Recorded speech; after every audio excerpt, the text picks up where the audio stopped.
saw the release of Overwatch 2's newest hero, Juno, a hero which has not only proven to be quite fun to play in-game, but also quite popular within the community itself. It's probably not hard to see why. She has a rather cutesy design, a friendly and cute personality, and overall fans have pretty rapidly fallen in love with her, even before she was officially added to the game. Though for a character who is so appealing in these ways, there is a strange caveat to her addition, which is that she launched with absolutely zero purchasable skins. This appears to be a rather strange decision on Blizzard's part, as clearly the company could stand to make quite a bit of money through selling cosmetics for such a popular hero, and yet she launched with nothing for players to buy, even while heroes like Mercy and Kiriko keep getting new skins season after season. So in today's video, I want to delve into why exactly this may be the case. Why exactly is Blizzard sleeping on such a popular new hero, and why, unfortunately, is this only the latest low point in an ongoing trend? But speaking of sleep, first I'd like to take a moment to talk about today's sponsor, Manta Sleep. Are you sick of failing to get a good night's rest because your team won't stop spamming ultimates in overtime? Then you need your very own Manta Sleep Mask. Made with only the coziest of materials, these sleep masks are guaranteed to net you quality sleep, whether it's at home, work, or on the go. Adjustable straps and eye cups ensure a perfect fit, no matter your head size or shape, granting maximum comfort when sleeping on both your back and side. Offering a wide range of products to fit your personal sleep needs, my favorite is the Manta Sound Sleep Mask. Featuring adjustable Bluetooth speakers seamlessly built into the mask, I can enjoy listening to music, podcasts, or random fox noises as I drift off to dreamland. To get your very own Manta Sleep Mask, follow the link down in the description and use code MIG at checkout to get 10% off your order. That's code MIG for 10% off and a guaranteed upgrade to the quality of your sleep. Thank you, Manta Sleep, for sponsoring today's video, and now back to Season 12. So in order to better contextualize the state of skins for new heroes like Juno, I think it's best to go back in time, back to the days of Overwatch 1, and take a look at the history of hero additions and the skins they would get upon being released into the game. Well, back in Overwatch 1, we saw a pretty consistent trend for the duration of Overwatch 1's lifespan, where each new hero that released would be added to the game with 4 base legendary skins divided into 2 separate models, each with 2 color variants, and 2 epic skins. This is in addition to the lowest tier rare recolor skins, but they're fairly insignificant for the most part, so I'm not really going to focus on these here in this video. But nonetheless, 6 total skins were added as a base part of the hero's hero gallery and cosmetics, 4 legendaries divided into 2 sets, plus 2 epic skins. Now, over the course of Overwatch 1, certain heroes would get additional skins added, but when a hero launched, these were always the bare minimum we saw getting added with the new heroes. But then we move on to Overwatch 2, and this is where things start to change for the worse. With the launch of Overwatch 2, we saw an immediate decrease in the amount of base cosmetics a hero would get, with new heroes like Sojourn, Junker Queen, and even Kiriko launching with only 2 base legendary skins, being a singular legendary skin model broken into 2 different color variants, and a single epic skin, literally half the number of skins that new heroes had launched with back in Overwatch 1. Now, this of course received a fair bit of criticism at the time, but considering the context of everything else that was going on with Overwatch 2 at that point, it kind of fell by the wayside as a criticism for most people who are more fixated on, you know, shop skins and the price the game and things like that. But as time went on, even this halved number of base cosmetics for a given new hero started to further decrease. The next time we saw a drop off in this regard was with the launch of Illari, who got the usual 2 base legendary skins, but this time didn't get an epic. Now, I will admit she did later actually get a base epic skin added to her loot pool, but when she first launched and for the first few months of her being in the game, it was just these two. Then after Alari, we got Malga, who went a step further in that he had 0 base skins whatsoever. He did still have the base rare recolors, which again, every hero has those and always has, but we're talking specifically about epics and legendaries, of which he launched with 0, and unfortunately set what is seemingly the current trend that we've thus far seen extend into the following heroes, being Venture and Juno, both of who launched with 0 base legendary or epic skins. Now, going back a bit, another key thing to take note of is that while new heroes were released with fewer base skins as part of their loot pool, there were still at the very least skins available for them. Most of these new heroes would be getting skins as part of battle passes from one season to the next or available in the shop, so it wasn't like these heroes for the most part were completely deprived of skins and these sort of higher quality cosmetic items. It was more so an issue of them not having the base cosmetics, which in Overwatch 2 I do think is an issue because the base cosmetics are the cosmetics which can be purchased with Overwatch credits, whereas anything in the shop and even technically the battle pass have to be acquired via the use of Overwatch coins, the Overwatch 2 specific premium currency, which didn't get carried over from Overwatch 1. So by removing these base cosmetics from the game, basically Blizzard was giving existing and long-term Overwatch veterans fewer options to purchase cosmetic items with all those credits they carried over from I'm just listening to the audio. I don't know why it's that high the first game. But anyways, focusing again on the additional cosmetic items, what I said about the heroes still getting shop and battle pass skins even if they didn't get base cosmetics didn't actually hold true for that long. Malga was the last hero we saw who launched with there being a battle pass and shop skin available that same season he launched, but after that, starting with Venture is where we saw things really take a dip for the worse.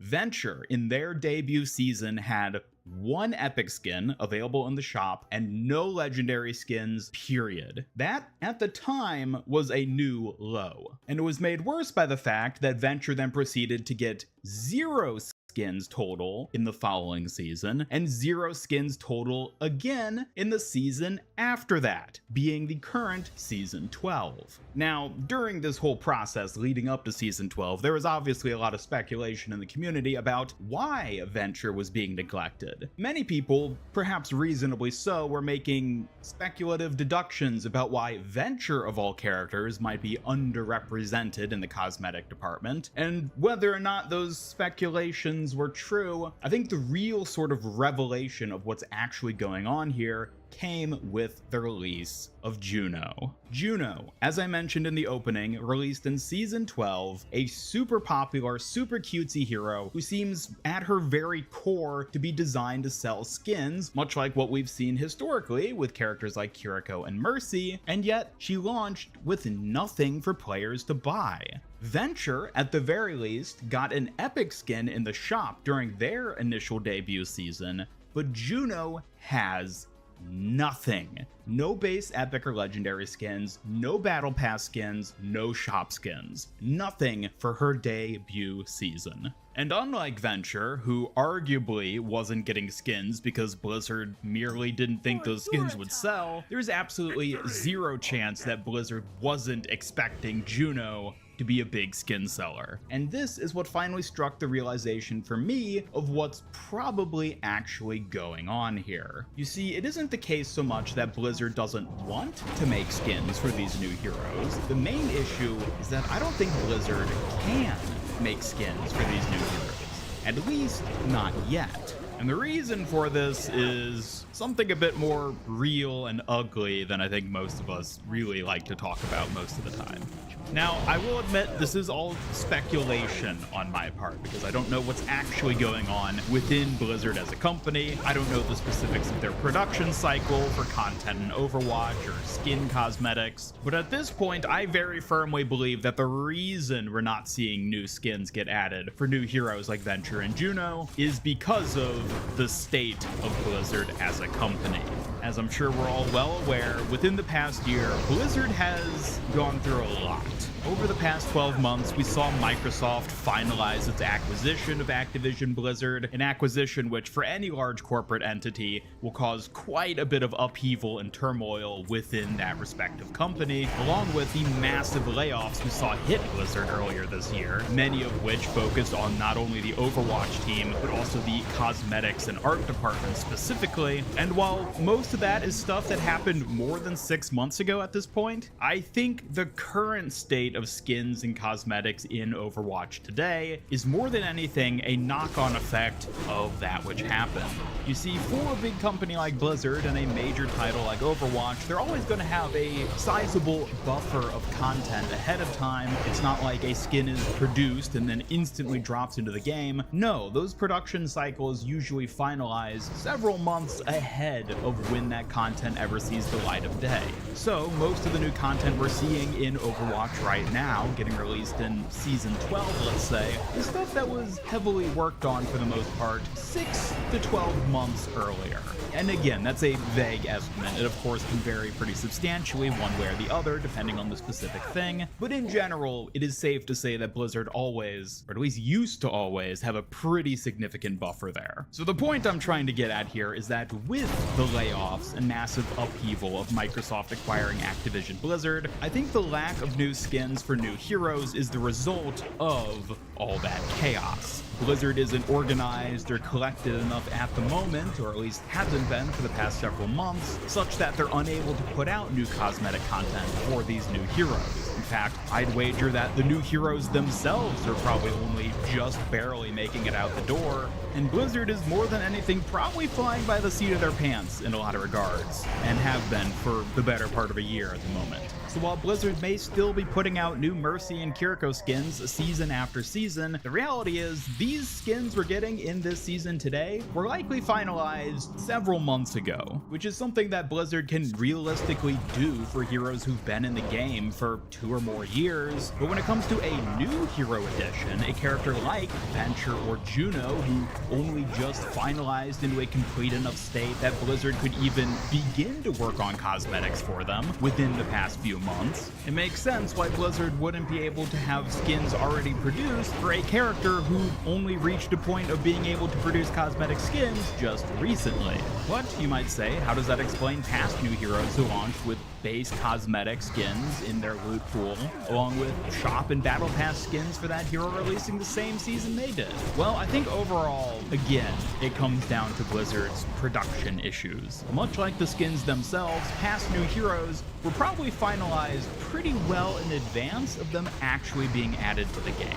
We're talking upwards of a year in many scenarios, which would then give a significant buffer of time for Blizzard to work on cosmetic items, which again can only be started after they've already finalized the character's visual design and in-game model and all that. But with the case of Venture and Juno, I'm willing to bet these aspects of the hero have been finalized far closer to their actual release than historically has been the case for heroes. We know that Venture and Juno at least had concepts for their appearance as far back as BlizzCon 2023, although it is worth noting that in the case of Juno, the original concept we saw of her at BlizzCon was notably different from the final version we actually got in-game, not only in terms of the abilities and weapons she has, but also just little elements of her character design having been simplified into the final in-game model. And while there's no way for us to say for sure when exactly that finalization was set in stone between that initial showcasing back at BlizzCon and her release in Season 12, it is safe to say that Blizzard wouldn't be able to seriously start developing skins for her as a hero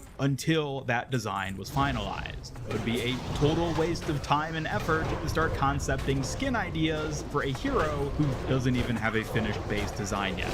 And if Blizzard currently is truly flying by the seat of their pants as much as it seems they might be, that would very much explain why they're able to barely get a hero out the door, but not have any leftover time to actually develop skins for them. It's a rather unfortunate situation, something which I imagine is as frustrating for the devs themselves as it is for us in the community who want to see these skins, but it's kind of just the way it is. I do think we'll eventually start to see more skins for these newer heroes as time goes on, and Blizzard has more time to actually concept develop and produce them, since in a lot of ways I think this is what we're finally starting to see happen for heroes like Lifeweaver and Alari, who've now been in the game for more than a year, but I do think it's going to take time. We know at the very least that Adventure will be getting some kind of skin in Season 14, but as for Juno, well, we can only just hope and keep our fingers crossed that it's sooner rather than later. I will say that I certainly hope as time goes on and Blizzard sort of better adjusts following the Microsoft acquisition and all the upheaval of the layoffs, that they'll be able to better streamline their content production pipeline such that we do get new skins more rapidly like we did back in the good old days, but we'll have to wait and see whether we actually ever reach that point again. Ideally we would, and maybe once we do, we can start to see fewer recolors being pumped out every season, since to me, the overbearing number of recolors that are getting added with every season at this point is a blatant indicator of Blizzard's inability to make new things at the moment. I mean, recolors are the cheapest, easiest thing to produce, and while they most certainly don't generate nearly as much revenue as an original skin being added, they at the very least offer something for players to buy, and probably more than anything just sort of flesh out the amount of content in a given season, even if it is pretty negatively perceived by the community. So all that being said, I do think it really comes down to just the state of Blizzard as it is now. The dev team is probably working on very narrow time constraints in terms of actually getting the content we do get in-game out the door, and all that being said, I'm personally glad that Blizzard is seemingly focusing more on things like hero production as opposed to skin production, because at the end of the day, having new heroes enter the game is more exciting and interesting and better for the game than merely new skins. If there is one element of Overwatch that I'd be most okay with them cutting back on, if it's absolutely necessary in terms for them to actually keep producing content, it is the cosmetics, because at the end of the day, as much as we all love a cool skin for our favorite hero, it's not as important as getting new gameplay components that actually give us something new and fresh to do in the game itself, because those are always going to be better at retaining existing players and probably bringing in new ones. But I think that more or less wraps up the state of Overwatch 2 when it comes to new heroes not getting skins. I definitely want to hear your thoughts on all this, because I think it is a very divisive topic. A lot of people seem really heated that characters like Venture haven't really gotten any skins yet, and while I definitely get that, and it's unfortunate for your favorite hero to not have anything, especially while other heroes seem to constantly get skins season after season, a lot of it I really think just comes down to the state of Blizzard at the moment and working with what they can. And once again, thank you to Manta Sleep for sponsoring today's video. Again, be sure to check them out via the link down in the description and use code MIG to get 10% off your order. And otherwise, be sure to subscribe, hit up that bell icon, follow me on X, and join my Discord server to hang out and never miss any future Overwatch 2 news streams and other content. Special thanks to my YouTube channel members who help make these videos possible. If you'd like to join them to earn some cool rewards, then just hit that join button down below. Otherwise, this is Master Ian Gamer signing off, and until next time, have a great day.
still recharging.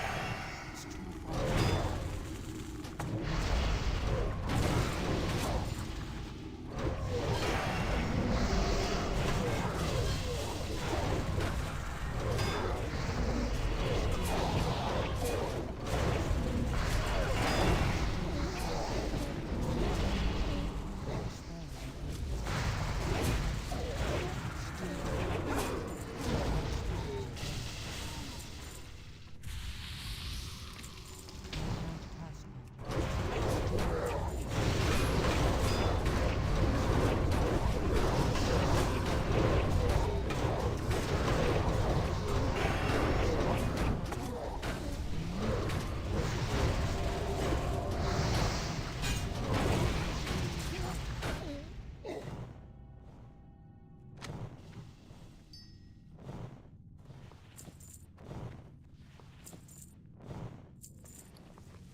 It's too far away.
So wonder how much money I'll make from this epic recipe selling it. No one really like said it wasn't really a big it was just like, oh, an epic and everyone just needs it. No one freaked out or anything. It was just like, oh, I want it casually and we keep on going. Like no one said grats. They're just like, yeah, whatever. So wonder how much this would sell for then. Clearly it's sellable, right? Yeah.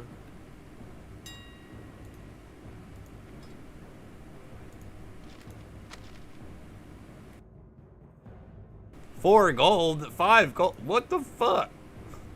I thought that would have been like 100 or something. God damn it.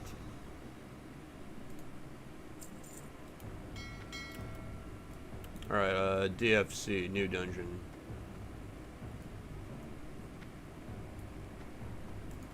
Looking for something special? Haven't done that in a while. Don't need that. Maybe I need a trinket to get in there. I think I have it in my bags. This thing, yeah.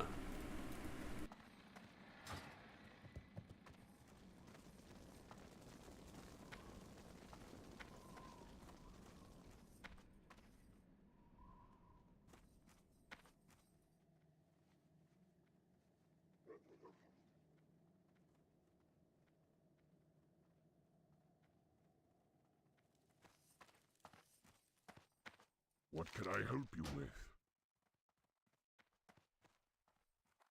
Dabu.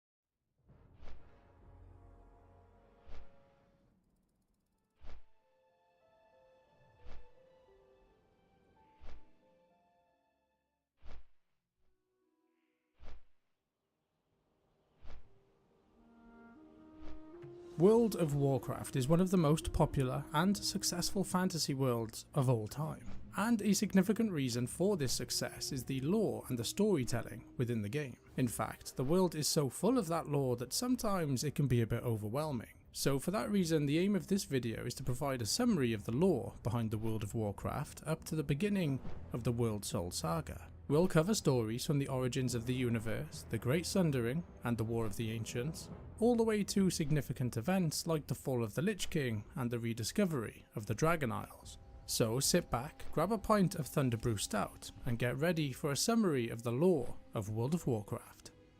For many of us, the story of World of Warcraft begins in the 25th year on the universe's timeline, when us adventurers were unleashed across Azeroth. For others, it started on the very first year of the timeline, when the Orcish Horde travelled through the Dark Portal and raided the Kingdom of Stormwind.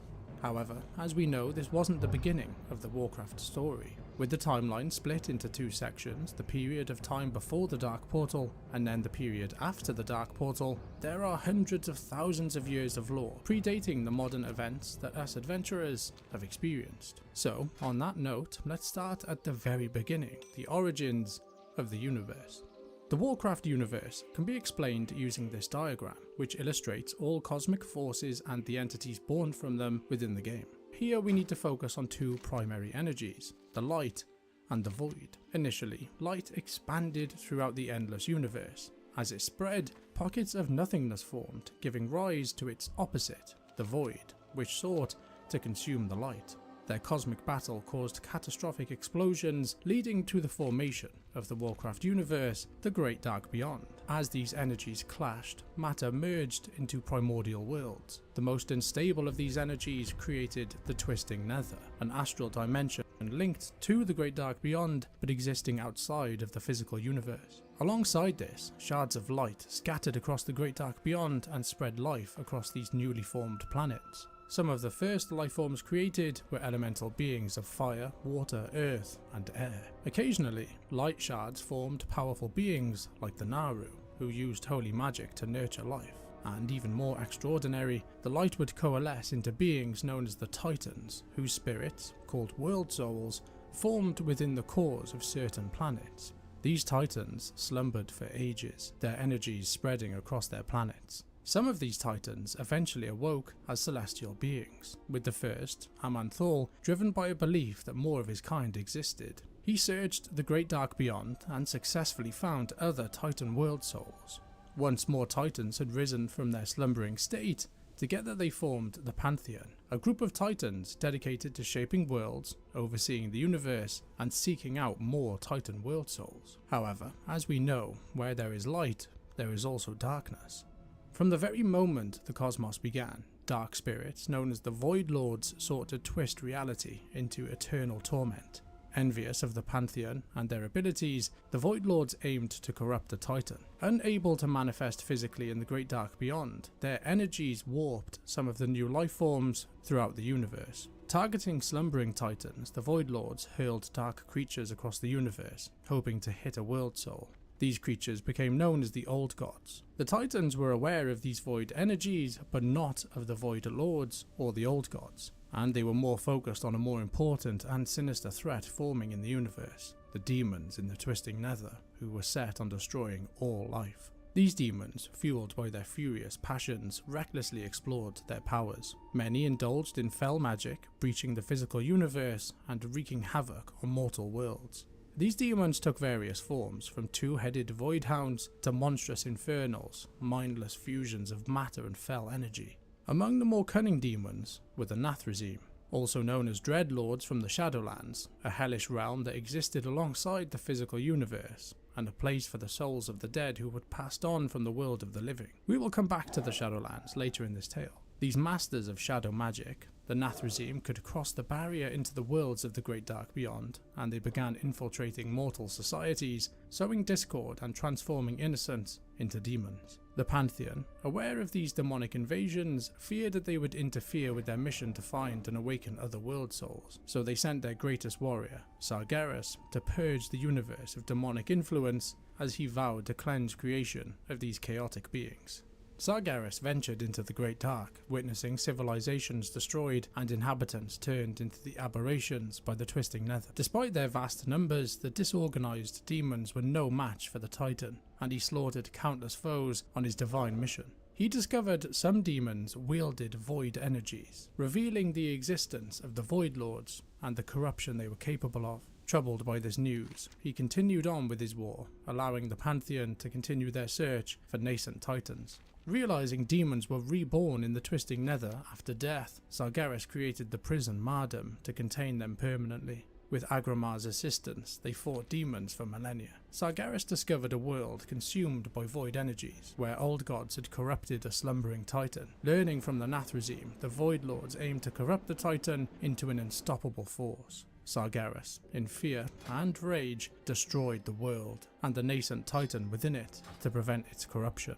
Returning to the Pantheon, Sargeras faced criticism for his drastic actions. They believed the Titan could have been saved, but Sargeras, fearing void corruption, suggested that destroying all creation to stop the Void Lords was the only answer. Even Agrimar, who had been helping him, opposed him, urging a different solution. Feeling betrayed by the other Titans, Sargeras left the Pantheon, choosing a path of destruction to save the universe from the fall. Azeroth's world soul began to develop, and elemental spirits of fire, earth, air and water waged apocalyptic battles on its surface. Each element was ruled by a powerful lord, Alakia, Ragnaros, Therizane and Neptula, who all struggled for dominance in a chaotic cycle. The old gods, Yasharaj, Cthulhu, Yogg-Saron and the Zoth arrived on the planet and corrupted Azeroth. They set about their task by creating the Faceless Ones. They built the Black Emperor and enslaved the elemental lords, causing endless suffering on the planet while aiming to corrupt Azeroth's slumbering world soul. To combat this corruption, the Pantheon created Titan-forged constructs known as the Keepers to restore the order. Aman'Thul empowered the High Keeper Ra and Keeper Odin. Khaz'goroth gave the skills to the Keeper Arcadus. Gorganith granted Storm Dominion to Keeper Thor and Hodia. Ionar gave Keeper Freya control of Azeroth, Flora and Fauna. Norganon shared his intellect with Keepers Lokin and Mimiron, and Agomar imparted strength and courage to the Keeper Tia, the greatest warrior among them. Together they crafted the Forge of Wills and the Forge of Origination to stabilize Azeroth, creating new life forms and reshaping the world.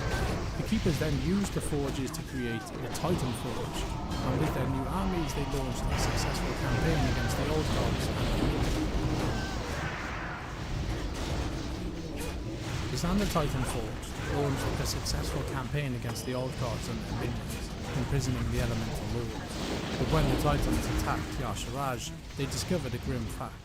Aman-Thor reached down through the skies of Azeroth and heaved the old god, Yasharaj, from the planet. But by doing so, he inadvertently ripped open a wound in Azeroth's surface, and the World Soul's arcane lifeblood flowed to the surface.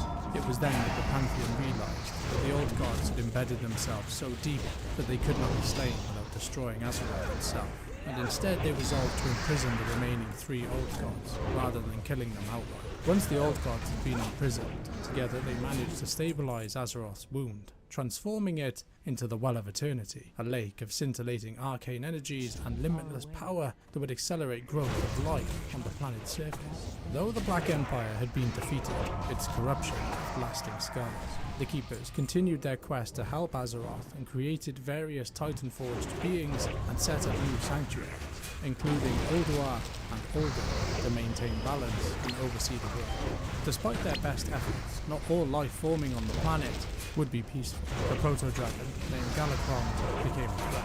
Galakrond was defeated by the forces of other proto-dragons, and the Titan Keepers chose 5 of them to empower: Alexstrasza, Neltharion, Malygos, Ysera and Nosdorma, turning them into the dragon aspects to protect Azeroth. They were supported by the newly created Dragonflights, and they settled in Wormlord's Temple. The Keeper Odin, angered by being sidelined, created the Halls of Valor and the Valkyr.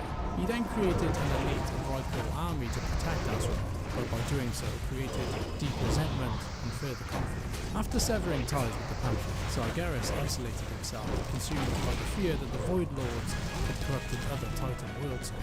He concluded that the universe was irredeemable, and resolved to destroy all creation to stop the Void Lords, beginning the Burning Crusade. Sargeras sought power from Mardum, the plane of banishment that he had created millennia ago, filled with fell energy and demons. By shattering Mardum's prison, he unleashed fell energy that transformed him into a being of pure hatred. This act tore the veil between the great dark beyond and the twisting nether, flooding the universe with demons. These demons, united under Sargeras, formed the Burning Legion. The Legion's first target was a Titan-shaped world, and they devastated its civilization. When the Constellar, overseeing the world, arrived, Sargeras killed him. Agomar confronted Sargeras, demanding an explanation. Sargeras declared his plan to purify the universe through complete destruction. Agomar challenged him, but despite fighting valiantly, he was outmatched by Sargeras' fell magic. Wounded, Agomar retreated to the Pantheon. The Titans, shocked by Sargeras' betrayal, prepared to confront him.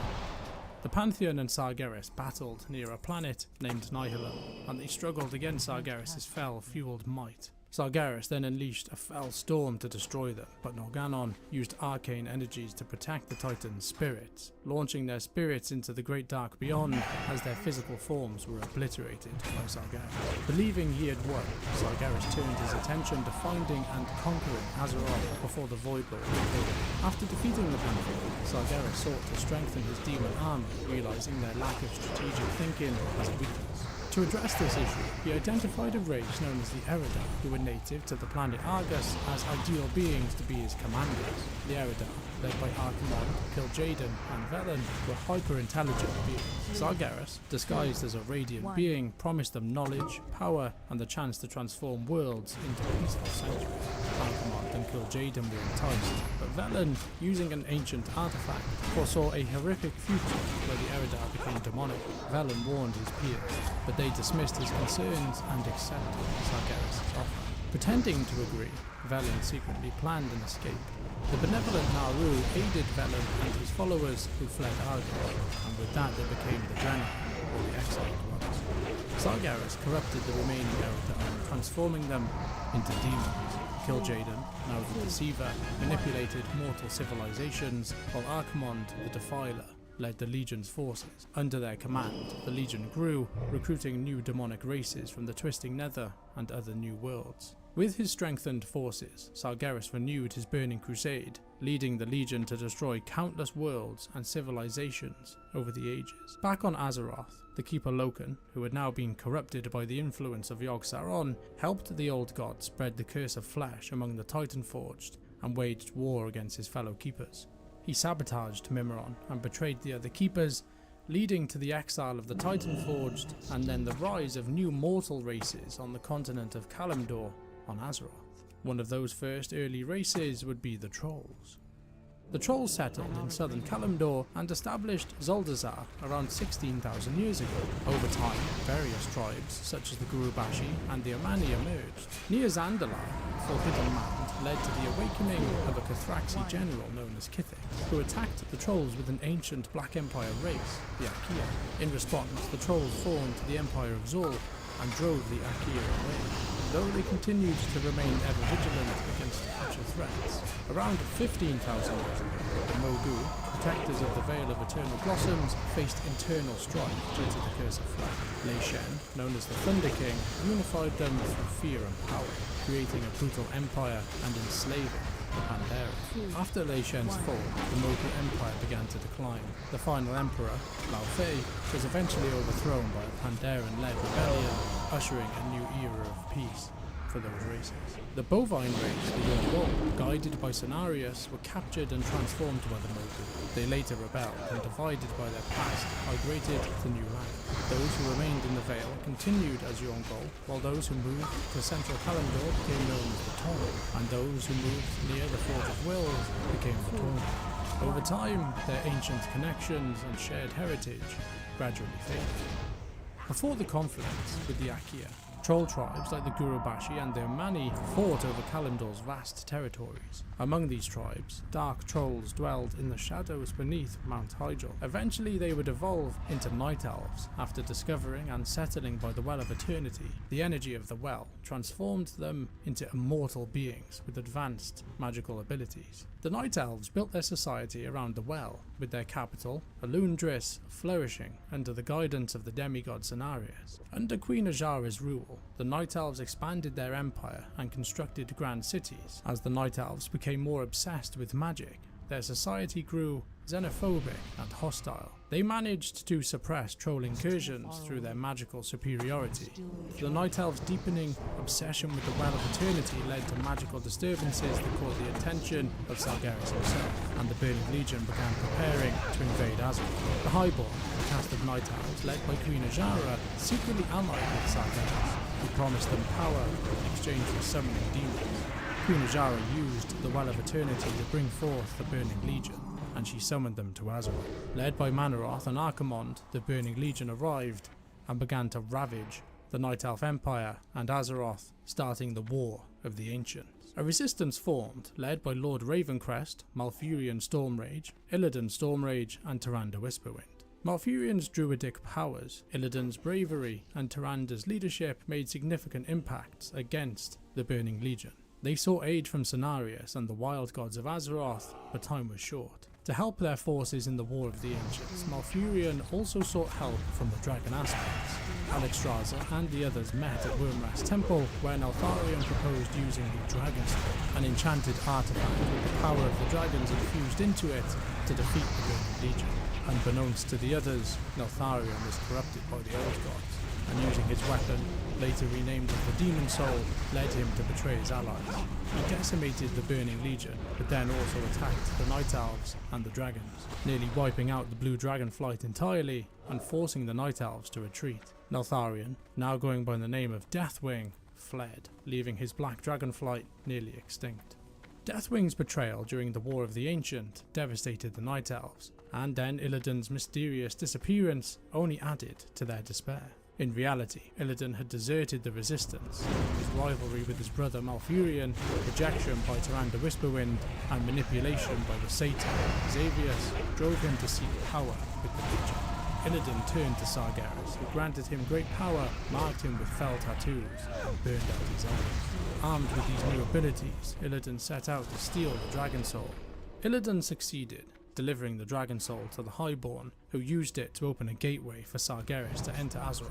Despite claiming he joined the Legion to understand and defeat them, Illidan's betrayal and ambition forever tainted his legacy. Highborn sorcerers in Suramar, led by the Grand Magistrates, discovered the Legion's plan to use Suramar as a base. They sabotaged the Legion, protected Suramar with the Nightwell, and then became the Nightborn. Under their new leader, Jared Shadowsong, the Night Elf resistance allied with other races and launched a desperate assault on Zinajara.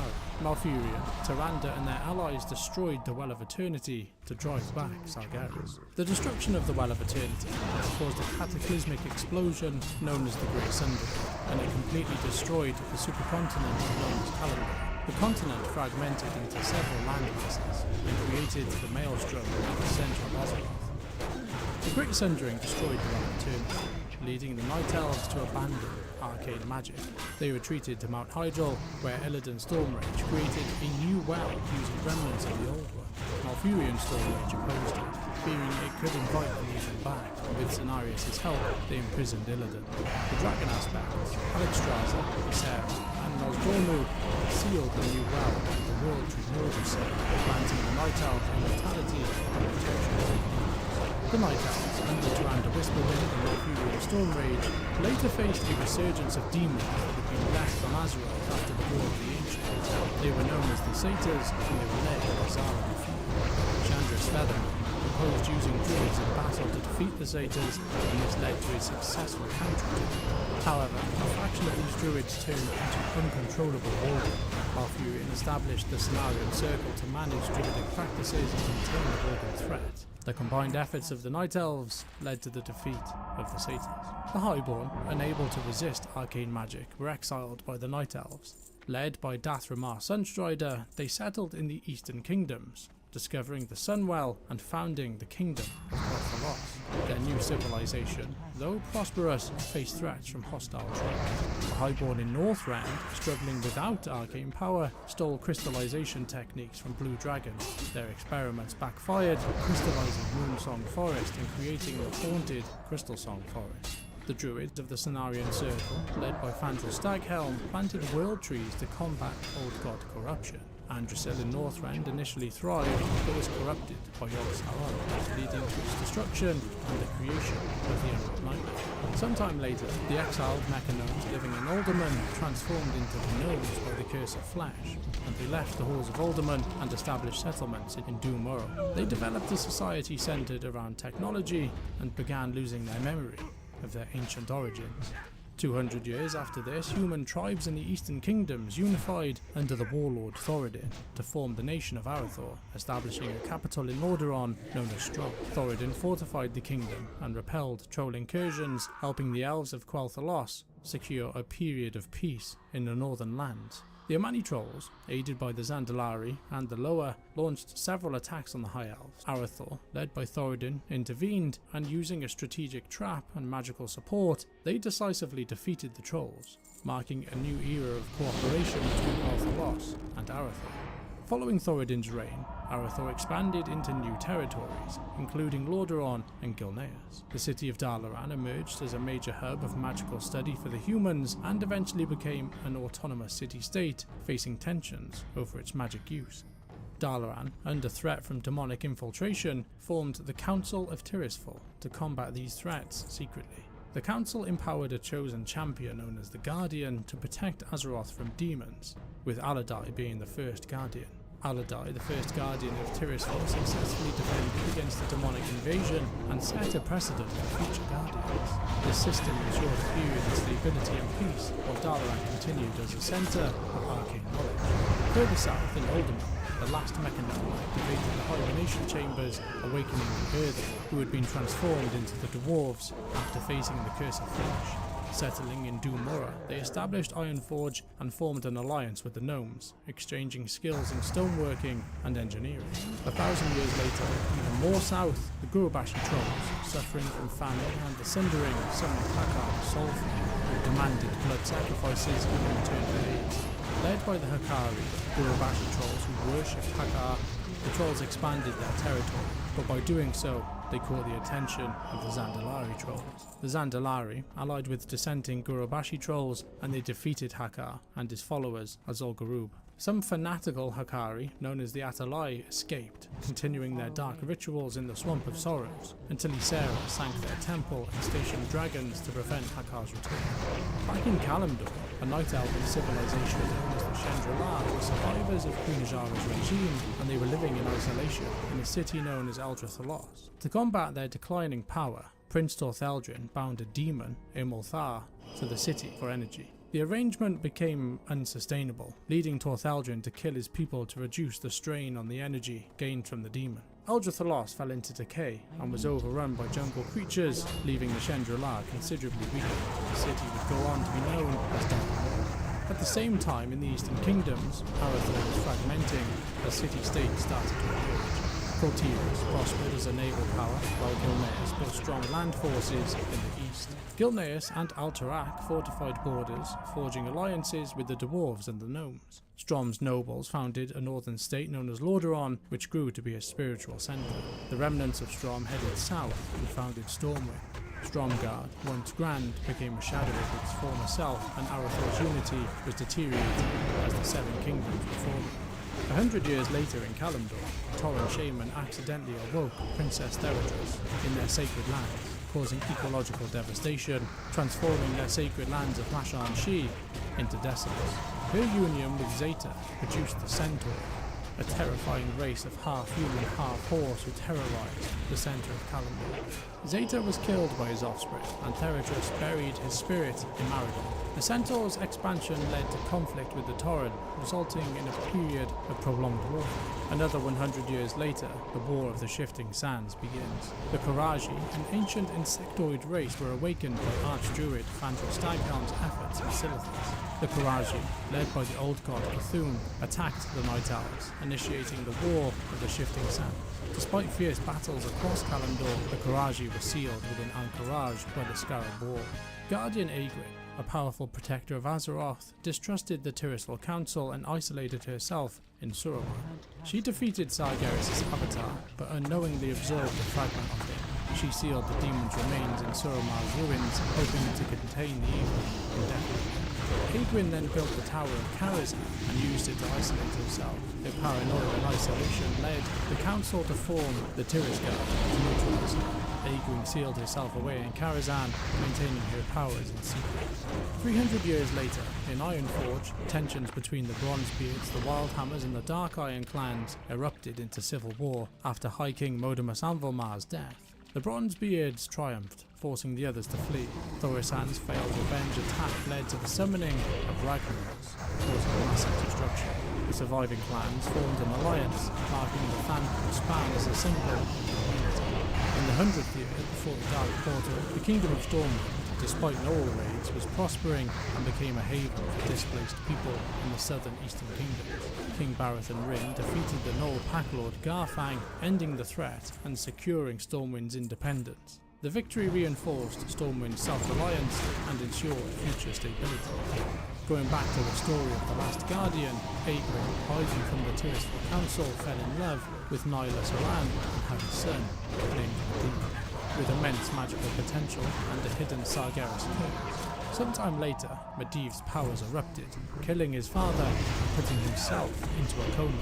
He later awakened to find his friends in prominent positions, unaware of the dark influence within them. In the moments leading up to Portal, on a distant planet known as Draenor, the normally honourable race known as the Orcs, who had been peacefully coexisting with the Draenei, began to slowly succumb to the manipulations of Sargeras and his Burning Legion. An outcast Orc known as Gul'dan accepted fell magic from Kil'jaeden and became the first Orc warlock. Deceived by Kil'jaeden, one of their prominent leaders, an Orc known as Ner'zhul, led the Orc clans to unite against the Draenei, forming the Orcish Horde. Under Gul'dan's influence, the mighty warrior Black Hand became the Horde's war chief, and many Orcs drank the blood of the demon Manaroth, deepening their corruption. As Draenor decayed, the Orcs, facing starvation and internal conflict, were eventually guided by Medivh to invade the plentiful new world of Azeroth. Meanwhile, back on Azeroth, tensions with the Gurubashi tribes and the Kingdom of Stormwind escalated. The humans were victorious with the use of Medivh's uncontrollable power. The Gurubashi's siege on Stormwind ended with King Baratheon's death, and Medivh's dark magic saved the city but haunted him. Returning to Karazhan, Medivh, influenced by Sargeras, focused on the planet Drennan, revealing himself to the Orcish warlock known as Gul'dan and facilitating the construction of the Dark Portal, a portal that would link the two worlds, allowing the Orcs to cross the barrier. The combined forces of Gul'dan and Medivh allowed the Dark Portal to open, and the Orcs poured into Azeroth, initiating the First War. The Orcish warchief Blackhand led the Horde's assault on Stormwind, which fell after a brutal siege, marking the end of the First War. Orgrim Doomhammer became the new warchief, vowing to cleanse the Horde of fell magic amidst internal turmoil. 4 years after the Dark Portal's opening, the Second War begins. The Alliance of Lordaeron formed, with Anduin Lothar as Supreme Commander, leading to the creation of the Order of the Silver Hand. Orgrim Doomhammer led the Horde into Khazmodan, securing resources but facing heavy resistance. The Horde launched a surprise naval invasion, landing in Hillsbrad foothills, while the Alliance, led by Turelion and Uther, mounted a defence. The Horde captured Alexstrasza, using her to create dragon servants. Zul'jin, leading the Amani trolls, guided the Horde through the hinterlands. The battle at Hillsbrad foothills was fierce, with the Alliance's paladins playing a crucial role. Despite Orgrim Doomhammer killing Lothar, the Alliance, inspired by his legacy, counterattacked, capturing Orgrim and eventually pushed them back. The Second War would come to an end after the Horde were pushed back to the Black Morass and the Dark Portal was destroyed. The remaining Orc forces scattered across the world and the Alliance celebrated victory, but the war's scars remained. The Alliance focused on rebuilding after the Second War, and they established internment camps for the remaining Orcs. The demon Kil'jaeden, seeing internal conflict as a flaw, created the Lich King from Ner'zhul to build an undead army. The Lich King, bound to the Frozen Throne, spread a necromantic plague, planning revenge. The human kingdoms began recovering from the Second War. King Varian Rin rebuilt Stormwind, and Prince Arthas trained as a paladin in Lordaeron. The Lich King's conquest of Northrend faced Nerubian resistance, but ended with total domination of the area. The Lich King went on to corrupt the powerful mage of Lordaeron, Kel'Thuzad, and together they began plotting world domination. At the same time, a young orc named Thrall escaped his gladiator life and founded a new horde, overthrowing internment camps and seeking a new homeland. The alliance was weakened and internment camps closed. The Lich King, exploiting this new alliance disarray, unleashed his plague of undeath. Medivh, appearing as the prophet, warned of a demonic invasion, urging unity between the Horde and the Alliance. In the Kingdom of Lordaeron, the plague of undeath, spread by Kel'Thuzad and his cult of the damned, devastated the population. Despite early efforts by local priests, healing methods proved ineffective. King Menethil II prioritised the Horde threat over the mysterious plague. The plague's final stage turned victims into undead servants of the Lich King, creating an army called the Scourge, which was laying waste to Lordaeron. Medivh tried to warn Lordaeron's citizens about the unstoppable spread of the plague and urged them to flee to Kalimdor to escape the coming chaos. His warnings were largely ignored by key figures like King Menethil II and Archmage Antonida. However, Medivh found unexpected hope with the Orcs, who would play a crucial role in resisting the coming threats. Warchief Thrall, leading the new horde, received a vision from Medivh about a demonic invasion and was advised to journey to Kalimdor. Trusting the elemental spirits that guided him, Thrall set out across the Great Sea in search of a new homeland, despite skepticism from his people. Prince Arthas and sorceress Jaina Proudmoore were sent by King Menethil II to investigate the plague in Lordaeron. They discovered that the plague, spread by Kel'Thuzad, turned victims into the undead. Arthas was then manipulated by the Lich King's dreadnoughts to confront Mal'Ganis in Stratholme. Upon arriving at Stratholme, Arthas ordered a purge to prevent the spread of undeath. Despite opposition from Uther the Lightbringer and Jaina Proudmoore, his decision led to the mass slaughter of the city's inhabitants, leaving it in ruins. Jaina and Uther parted ways with Arthas, who was no longer the prince they once knew. The prince's descent into darkness was sealed when he sought out Frostmourne, a cursed rune blade. The Lich King manipulated events to guide Arthas to the blade's location in Northrend. Despite warnings from Muradin Bronzebeard, Arthas claimed Frostmourne, killing Muradin in the process, and the blade consumed Arthas' humanity. Embracing the blade's dark power, Arthas became a Death Knight under the Lich King's command. Meanwhile, Thrall and Horde, having seized ships from South Shore, faced a storm that scattered their fleets. They sought refuge on islands in the Great Sea, allied with the Darkspear Trolls, and fought both the Alliance and Murlocs. After repairing their ships, they continued their journey westward to Calibur. Arthas, now a Death Knight, returned to Lordaeron and killed his own father, before unleashing the Scourge on the land.